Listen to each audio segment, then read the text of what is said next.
আপনার শরীরই কিন্তু আপনাকে সিগন্যাল দেবে যে কখন আপনার একটা ডিটক্স প্রয়োজন। ধরুন আপনার খুব ঘন, ঘন অ্যাবডোমিনাল ব্লোটিং হচ্ছে, অর্থাৎ পেট ফাঁপা জাতীয় সমস্যা হচ্ছে, আপনার পরিপাকতন্ত্রটি ঠিকমতো কাজ করছে না, আপনার একটা ডিটক্স প্রয়োজন। আপনার স্কিন বা ত্বকে খুব ঘন, ঘন একনি, পিম্পল, ব্রণ এই জাতীয় সমস্যা হচ্ছে, আপনার লিভারের একটা ডিটক্স প্রয়োজন। আপনার খুব ক্লান্ত লাগছে, দুর্বল লাগছে, আপনার বডিতে টক্সিন মেটেরিয়াল জমা হয়ে এরকম হতে পারে, আপনার একটা ডিটক্স প্রয়োজন। আপনার মুখ থেকে দুর্গন্ধ আসছে, আপনার হজমের সমস্যা হচ্ছে, আপনার একটা ডিটক্স প্রয়োজন। খুব ঘন, ঘন মাথা ব্যথা হচ্ছে, ডিহাইড্রেশন থেকে এরকম হতে পারে, আপনার একটা ডিটক্স প্রয়োজন। আপনার খুব জাঙ্ক ফুডের ক্রেভিংস হচ্ছে এবং ঘুমের সমস্যা হচ্ছে, বিভিন্ন ধরনের নিউট্রিশনাল ডেফিসিয়েন্সির কারণে এরকম হতে পারে এবং আপনার বডিতে টক্সিন মেটেরিয়াল জমা হয়ে এই ধরনের ডেফিসিয়েন্সি হতে পারে, তখন আপনার একটা ডিটক্স প্রয়োজন। তবে ডিটক্স মানে যে এটা খুবই বিশাল বড় একটা ব্যাপার সেরকম কিছু না।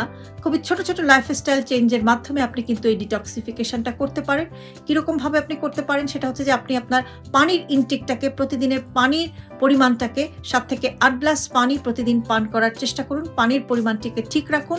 বিভিন্ন ধরনের ফাইবার জাতীয় খাবার একটু বাড়িয়ে দিন। যত ধরনের জাঙ্ক ফুড আছে, প্রসেসড ফুড আছে, এগুলো থেকে আপনি দূরে থাকুন এবং হার্বাল পানীয় বা ড্রিঙ্কগুলো আপনি পান করুন এবং সপ্তাহে অন্তত ১ দিন ফাস্টিং বা রোজা রাখার চেষ্টা করুন। ভালো থাকবেন সবাই।